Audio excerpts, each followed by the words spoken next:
반갑습니다, 여러분. 이상욱입니다. TVN에서 방영되었던 슬기로운 감방 생활이라는 드라마에서 주인공에 해당되는 준호, 정경호 씨가 맡았는데, 이 준호라는 인물과 여자친구인 재희가 나눈 대화 속에 이런 얘기가 있었습니다.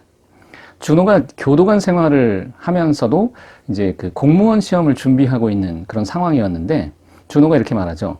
지금 하고 있는 일은 불안하고 즐겁지가 않다. 그래서 이제 뭐 다른 일들도 준비하게 되고 계속 뭔가를 또 찾아 헤매는 그런 상황이라고 얘기하니까 재희는 거기서 이렇게 말합니다. 누가 이래서 즐거움을 찾느냐고 말이죠. 준호의 동생인 준돌이라는 캐릭터는 형의 이런 모습을 보면서 인생이 방정이라고 말합니다. 그러니까 뭔가 하나 꾸준히 하지 못하고 막 이것저것 왔다 갔다 하면서 방황하는 것을 동생은 방정이라고 표현을 하는데, 여기서 이제 두 사람은 그 술자리를 이제 가지면서 나눈 이런 어떤 후회에 관련된 얘기들을 하는데요. 오늘의 주제가 바로 후회입니다.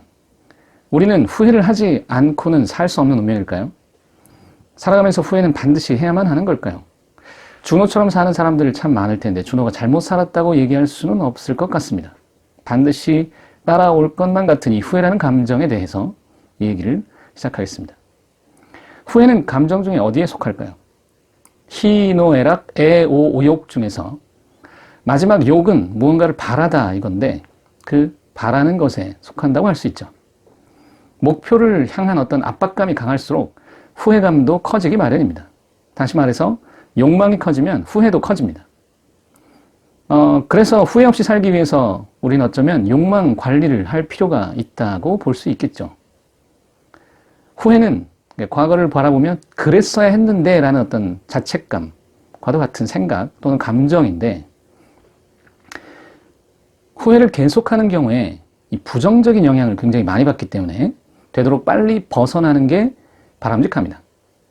그럼 여기서 우리가 이제 결론적으로 빨리 벗어날 방법은 뭐냐에 대해서 답을 하나 찾아보자면 바로 정직이 해법이 될 수 있다고 하겠습니다. 후회 대신에 정직을 선택하면 되는 거죠.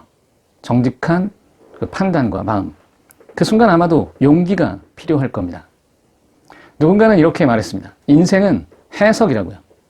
자신의 일이 후회스럽게 여겨질 땐 어떤 다른 해석이 가능할까를 먼저 찾아보는 게 도움이 될 수 있겠죠.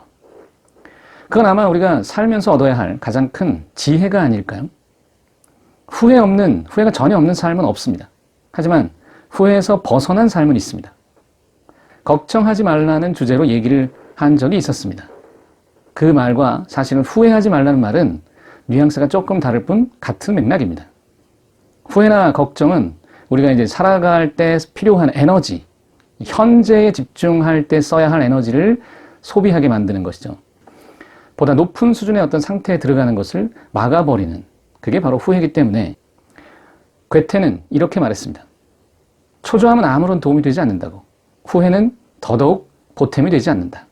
초조함은 그릇됨을 늘리고 후회는 새로운 후회를 낳는다고 말이죠. 쉽게 말해서 후회는 하지 말라는 말이겠죠. 욕망의 자아, 그러니까 뭐 이걸 프로이트식의 표현으로 보면 에고 같은 이 욕망의 자아가 설치도록 내버려 두지 않는 일이 필요할 것처럼 보입니다.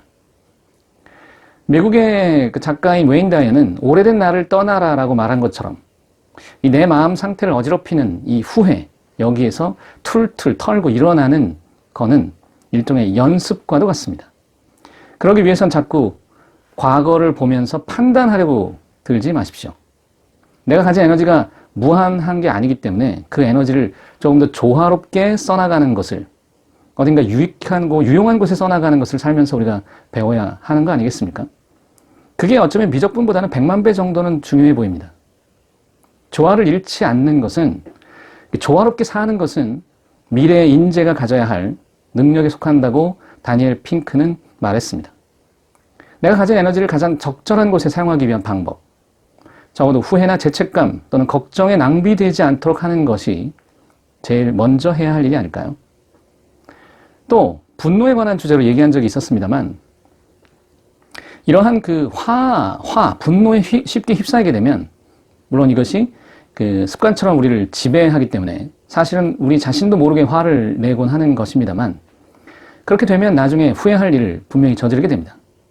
이때 화를 다스린다고 할 때 화 그 자체보다 더 유용한 통제 방법은 뭐냐면 사실은 바로 스트레스를 다스리는 데 있습니다. 우리의 본능은 어쩌면 충동적이고 의식적인 사고 과정 없이 이렇게 이제 자동 반사적으로 행동하는 게, 반응하는 게 특징이기 때문에 스트레스가 이제 바로 그런 거거든요. 스트레스는 무의식적으로 작동하는 때가 더 많죠. 결론적으로 후회가 적은 삶을 위해서는 스트레스를 다스리는 방법을 찾아야 한다는 말입니다. 어떤 이는 누구라고 밝히진 않겠습니다만 후회 없는 삶을 살겠다는 강한 의지를 발동해야 한다고 얘기를 해요. 그러니까 마치 그러면 후회가 없어진다. 의지를 강하게 발동하면 후회가 없어질 것처럼 얘기를 하는데, 하지만 그런 의지 또는 욕망, 이 의지라고 하는 것은 사실은 욕망하고 쉽게 연결이 됩니다. 그게 커질수록 후회는 늘 뒤에 도사리고 있기 마련이죠. 그렇다고 욕망을 줄이라고 말하고 싶은 것은 결코 아니고요. 단지 후회 없는 삶을 위해서 강한 의지가 꼭 답이 되지 않는다는 것을 말하고 싶습니다. 도리어 후회에 반대되는 것을 찾는 게 낫죠.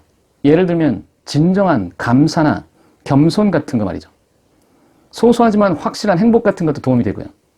또는 조용필 씨의 바람의 노래를 한번 꼭 들어보십시오. 거기에 그런 가사가 나오는데, 보다 많은 그 실패와 고뇌의 시간이 우리를 비껴갈 수 없다는 걸 이제 깨달았다고. 그런데 그 해답이 바로 사랑이라면 나는 이 세상 모든 것을 사랑하겠다고. 결국 후회하지 않는 방법 중에 가장 최고의 방법은 어쩌면 사랑일지도 모른다. 그 가사를 쓴 분은 이미 좀 알고 계셨던 것 같습니다. 사실 우리가 후회할 줄 알면서도 어떤 일을 하고 또 하는 일들이 많죠.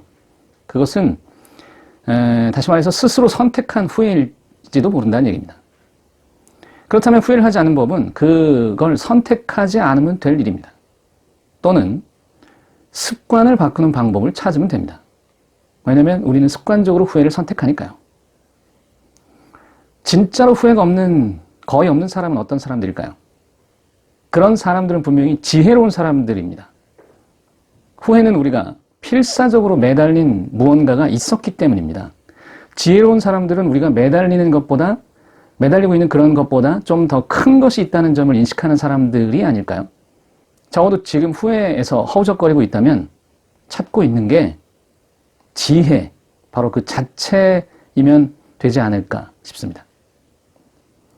물론 여기서 역설적인 부분이 존재하죠. 그리스 시대에 천문 연구에 몰두했던 철학자가 자기 코앞에 있는 우물을 보지 못해 빠지는 것을 젖자고 있는 여자가 조롱한 것처럼 말이죠. 몰입 연구의 대가인 칙센티미아이는 평범한 생활에서 오는 보상과 안락을 버려야 지혜를 얻을 수 있다고 말했는데, 우리가 찾아야 할 것은 지혜일 것 같습니다. 앞서 말한 준호와 제희의 이야기 속에서 제희가 왜 일에서 즐거움을 찾느냐고, 우리가 즐거움을 찾을 수 있는 건 연애, 사랑 이런 거라고 얘기했었거든요. 인생이 방정이라고 말하는, 형의 인생이 방정이라고 말하면 동생 준돌의 말처럼 우리는 어쩌면 늘 방정이고 또 습관도 항상 그 모양이고, 그래서 스스로가 한심하다고 여길 필요까지는 없지만 적어도 확실하게 우리가 찾아낸 게 있습니다. 후회를 줄일 수 있는 방법이 존재하긴 한다는 것이죠. 해법이 있다는 것입니다. 찾아야 할 것들, 소위 추구해야 될 것들이 있어 보이니까 다행 아닙니까? 인사를 이렇게 마무리하겠습니다. 지혜로워지시기 바랍니다. 감사합니다. 여기까지입니다.